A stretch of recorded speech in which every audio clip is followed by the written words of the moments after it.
भेंडीच्या भाजीचा व्हिडिओ टाकला होता बरं का. आणि चिकट भेंडी झाल्यामुळे मला पण कसं तरीच वाटलं आणि मनस्विनी सुद्धा ती खाल्ली नाही. पण त्याच्यावर एवढ्या छान कमेंट आणि एवढ्या छान छान आयडिया मला तुमच्याकडून ऐकायला मिळाल्या आणि किती एकदम मला भारी वाटलं बरं का. कारण मला सुद्धा माहीत नव्हतं की लिंबू पिळल्याने भेंडी चिकट होत नाही किंवा टोमॅटो टाकल्याने होत नाही.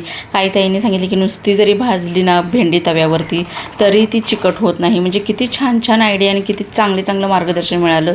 त्यामुळे ते ऐकून आणि वाचून एकदम भारी वाटतं की किती आपल्याला चांगले सपोर्ट करतात. म्हणजे सांगतात एखादी गोष्ट आपले यूट्यूब फॅमिली, पण काय काय कमेंट अशा असतात की नाही राव बाबा ते ऐकूनच एवढा ताप होतो की नाही डोक्याला.